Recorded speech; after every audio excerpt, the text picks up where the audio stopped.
जलवायु परिवर्तन पे पशुओं का ऊपर भी असर पड़ रहा है। जलवायु परिवर्तन में पशुओं का भी योगदान है।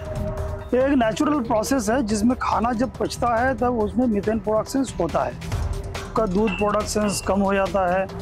बच्चा जो देते हैं वो बच्चा देने का जो अंतराल जो है वो बढ़ जाता है, बल्कि बच्चा कम मिलता है। हम अगर संतुलित आहार अगर एक एनिमल को हम अगर देंगे तो उसमें मीथेन उत्पादन जो है 15 से 20% हम कम कर सकते हैं। आज के दौर में जलवायु परिवर्तन का असर पूरी दुनिया में देखने को मिल रहा है। तापमान बहुत तेजी से बढ़ रहा है, वर्षा जल घट रहा है, भूजल की स्थिति बहुत ही खराब हो चुकी है। ऐसी स्थिति में आम इंसान के साथ साथ पशुओं को भी बहुत ही नुकसान हो रहा है। इस मसले पर आज हम केंद्रीय भैंस अनुसंधान केंद्र में है। ये ICAR का एक ऐसा रिसर्च सेंटर है जहां पर भैंसों को लेकर बड़े पैमाने पर रिसर्च होते हैं, बहुत ही बेहतरीन रिसर्च कार्य होते हैं। और हमारे साथ वरिष्ठ वैज्ञानिक डॉक्टर अभिजीत डे हैं। सबसे पहला सवाल यही होगा कि जलवायु परिवर्तन के चलते पशुओं पर क्या असर पड़ रहा है, खासतौर पर अगर हम भैंस को देखें तो इसका क्या असर देखने को मिल रहा है? देखिए, जलवायु परिवर्तन पे पशुओं का ऊपर भी असर पड़ रहा है और जलवायु परिवर्तन में पशुओं का भी योगदान है। अब जलवायु परिवर्तन पे पशुओं का जो असर पड़ता है, जैसे इसका प्रोडक्टिविटी कम हो जाता है, यानी आपका दूध प्रोडक्शन कम हो जाता है। आपका जो बच्चा जो देते हैं वो बच्चा देने का जो अंतराल जो है वो बढ़ जाता है, बल्कि बच्चा कम मिलता है। ऐसे बीमारियों बढ़ता है। ऐसे बहुत सारे नुकसान पशुओं का ऊपर आता है। और साथ साथ जो है पशुओं का भी जलवायु परिवर्तन में काफ़ी योगदान है। इसलिए जो योगदान है क्योंकि ये जो है मीथेन प्रोडक्शंस जलवायु परिवर्तन में एक सबसे बड़ा अहम जो ग्रीन हाउस गैसेस जो है उसमें से मीथेन प्रोडक्शंस मीथेन है। और पशुओं में मीथेन एमिशंस होता है। और इसमें हमारा इंडिया का अगर बात किया जाए तो लगभग 20% जो है आपका मीथेन प्रोडक्शंस जो है वो आपका एग्रीकल्चर सेक्टर से होता है। उसमें से आधा जो है, आधा से भी ज़्यादा जो है पशुओं से आता है। और पशुओं में जो है एंटेरिक मीथेन एमिशंस, यानी पेट से जो है जो खाना जो पचता है उसमें वो जो मीथेन प्रोडक्शंस होता है और वो मीथेन जो है वो मुंह से निकलता है। तो और वो उसमें जलवायु परिवर्तन में काफ़ी अहम रोल निभाता है। पशुओं का जैसे 4 पेट होता है, तो इसमें से जैसे पहला पेट है जैसे रुमेन है, फिर जैसे रेटिकुलम है, फिर जैसे ओमासम है, फिर है एबोमासम है। तो हम जो खाना जो देते हैं, खाना ये 4 पेट में पचता है। तो पहला सबसे बड़ा पेट जैसे है, यानी सबसे बड़ा कंपार्टमेंट जो है वो रुमेन है। और रुमेन में बहुत सारे कीटाणु होता है और वो कीटाणु सारे लाभदायक होता है। उस कीटाणु में जैसे बैक्टीरिया है, ऐसे प्रोटोजोआ है, ऐसे फंगस है, और साथ साथ जो है आपका मीथेन प्रोड्यूसिंग माइक्रोब्स जो है, यानी मिथानोजेनिक आर्किया कहते हैं। तो ये मिथानोजेनिक आर्किया भी होता है जो पेट में वो मीथेन प्रोडक्शन होता है। ये एक नेचुरल प्रोसेस है जिसमें खाना जब पचता है तब उसमें मीथेन प्रोडक्शन होता है। और उस मीथेन को फिर वो मुंह से लगभग 90% जो है वो मुंह से निकलता है। अब बात ये आता है, हम एज ए जो पशु पोषण में जैसे काम करते हैं, इसमें ऐसे मीथेन प्रोडक्शंस को कैसे कम किया जाता है? हाँ, सवाल भी मेरा यही होगा कि मीथेन जनरेट होना है, ये आम बात है, ये मतलब इसको रोका भी नहीं जा सकता है, ठीक है। तो अब इसको कैसे कम किया जा सकता है, इसके असर को कैसे कम किया जा सकता है, इस पर क्या कुछ आप लोगों ने काम किया है? क्या हो सकता है इससे? एक्चुअली बात ये है, जो मीथेन प्रोडक्शंस जो होता है, मीथेन प्रोडक्शंस एक नेचुरल प्रोसेस है, लेकिन इसको हम अपना पशु पोषण का तौर पे जैसे उसको हम कम भी कर सकता है। जैसे नॉर्मली जैसे किसान भाई जैसे पशुओं को जो आहार देते हैं, इस आहार में जैसे कभी कभी जैसे संतुलित आहार नहीं देते हैं।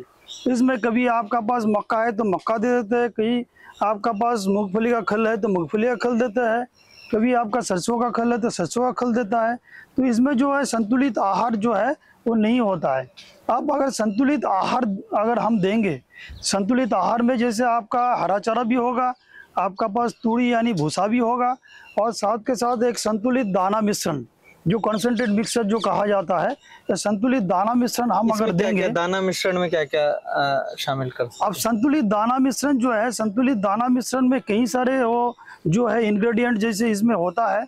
इसमें जैसे एक अनाज का पार्ट होता है, अनाज में जैसे आपका होता है मक्का होता है, गेहूं होता है, आपका जौ होता है, आपका जई होता है, तो इसको जैसे दलिया बना के लगभग 40% हम देते हैं। जैसे 100 किलो में हम अगर बताएं तो लगभग 40% ये अनाज होता है।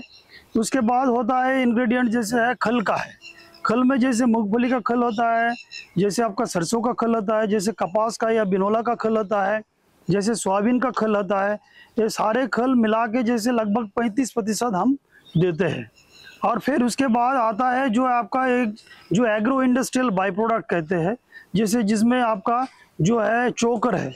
चोकर में जैसे गेहूं का चोकर होता है, चावल का चोकर होता है, चना चूरी होता है। तो ये सारी चीज़ मिला के जैसे हम लगभग 20 से 25% देते हैं। और इसका साथ जैसे 2% जो है वो खनिज मिश्रण यानी मिनरल मिक्सचर और 1% साधारण नमक, ये सारे मिला के जैसे 100 किलो ये जो है बनाते हैं। और बनाने के बाद एक पशुओं को जैसे दूध वाले पशुओं को उसका दूध का हिसाब से हम उसका मात्रा देते हैं। क्या है मतलब अगर कोई पशु भैंस की बात मान लें कि ये अगर भैंस जो है एक दिन में 20 लीटर दूध देती है, तो इसे कितने चारे की जरूरत पड़ेगी, कितने प्रतिशत या जो भी आपका हिसाब गणित है उसके हिसाब से?